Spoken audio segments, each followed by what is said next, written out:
ကဲမကြခင်ပါပဲရာသီတုပ်ကွေးစီစဉ်ကျွန်တော်တို့နိုင်ငံပြန်ရောက်လာပါတော့မယ်အခု2025ရဲ့ရာသီဥတုအခြေအနေတွေရတော့မဟုတ်ကြတာစောတဲ့အတွက်ကြောင့်မို့တချို့ရှေ့တောင်အာရှနိုင်ငံတွေမှာတုပ်ကွေးရာသီစနေပြီလို့တောင်ပြောလို့ရပါတယ်အဲ့တော့အရေးကြီးတဲ့မိကုန်းကတော့ခင်ဗျားဒီနှစ်တုပ်ကွေးတွေကာကွယ်ဆေးထိုးမှာလားမထိုးဘူးလားထိုးမယ်ဆိုရင်ဘာတွေထိုးမလဲပေါ့နော်အဲ့တော့ကာကွယ်ဆေးတွေထဲမှာအခုလက်ရှိကျွန်တော်တို့မြန်မာနိုင်ငံဈေးကွက်မှာရနေတဲ့ Vaxigrip Tetra လိုမျိုးပေါ့နော် quadrivalent vaccine တွေပေါ့ quadrivalent vaccine ဆိုတာဘာလဲဆိုတော့အဖြစ်အများဆုံးရာသီတုပ်ကွေးအကောင်၄မျိုး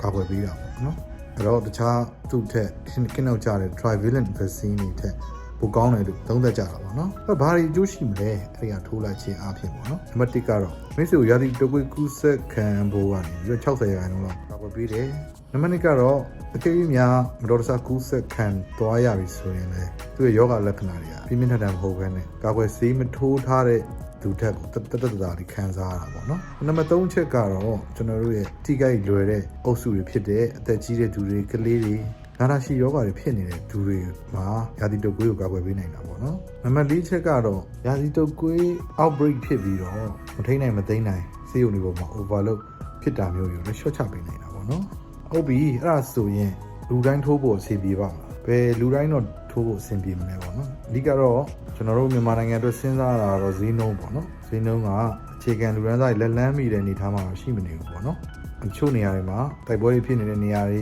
စစ်ပေးရှောင်တဲ့နေရာတွေမှာဒီဆေးဟာကိုချင်းနဲ့ရေခဲနဲ့တခြားလေးတည်ရတာဖြစ်တဲ့အတွက်ကြောင့်မို့တချို့နေရာတွေကိုပို့ဖို့သူ့နေရာတွေမှာထိုးဖို့တော့တော်လေးခက်ခဲရှိတာပေါ့နော်နောက် side effect ကတော့သူကနည်းနည်းလေးဖျားမယ်လက်ပေါင်းလေးနည်းနည်းနာမယ်တမနာစီချောင်းဆိုးဖျားနာတာလောက်ကိုတော့ကာဝစီထိုးပြီးတော့ခံစားနိုင်ရရှိတာပေါ့နော်အဲ့တော့ခင်ဗျားထိုးတင်လားကျွန်တော်ပြောခဲ့တဲ့အချက်တွေကိုပြန်သုံးသပ်ပြီးတော့ခင်ဗျားဟာ high risk group ထဲမှာပါတာလားဒါမှမဟုတ်ရဲ့လူနေမှုတိတ်တီးတဲ့နေရာတွေမှာနေရတာလားဒါဆိုရင်တော့ထိုးတင်တာအဲ့တော့ရန်ကုန်မှာဆိုရင်တိုက်ခန်းချင်းလေးထဲမှာလူ၄-၅ယောက်စုနေကြတယ်အဲ့ထဲမှာတယောက်ကရာသီတုပ်ကွေးပါလာရင်အဲ့ဒီအိမ်ထဲမှာရှိတဲ့အသက်ကြီးပိုင်းတွေကလေးပိုင်းတွေယောဂအခန်းရှိတဲ့လူတွေပါလျင်မြန်စွာကူးဆက်သွားပြီးတော့နောက်ဆက်တွဲတွေဖြစ်နိုင်တာကြောင့်ကျွန်တော်တို့ကလူဦးရေထူထပ်တဲ့နေရာတွေမှာအလုပ်လုပ်တဲ့လူတွေ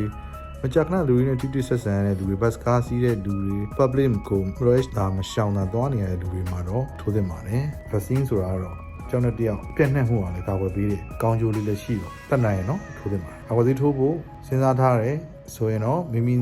နီးစပ်ရမှာရှိတဲ့သက်ကျွမ်းတဲ့ဆရာဝန်နဲ့တိုင်ပင်ပြီးတော့ထိုးလို့ရပါတယ်ဒါဆိုရင်တော့ကျွန်တော်တို့ဒီနှစ်ရာသီတုပ်ကွေးကိစ္စကိုဖြေရှင်းပြီးသွားဖြစ်သွားမယ်လို့ယုံကြည်ပါတယ်အဲ့တော့နောက်ဆုံးကျွန်တော်တို့အရေးကြီးဆုံးအချက်တွေနဲ့ကျွန်တော်ဒီဗီဒီယိုလေးကိုစုပ်တက်လိုက်ပါမယ်ကိုကြောင့်သူများဒုက္ခမရောက်စေချင်ဘူးဆိုရင်အခြေခံအချက်တွေဖြစ်တဲ့ mask တက်မယ်လက်ဆေးမယ်လူတွေနဲ့ခက်ဝေးဝေးရှောင်မယ်ကျန်းမာအောင်နေမယ်အေးအေးအောင်အိမ်မယ်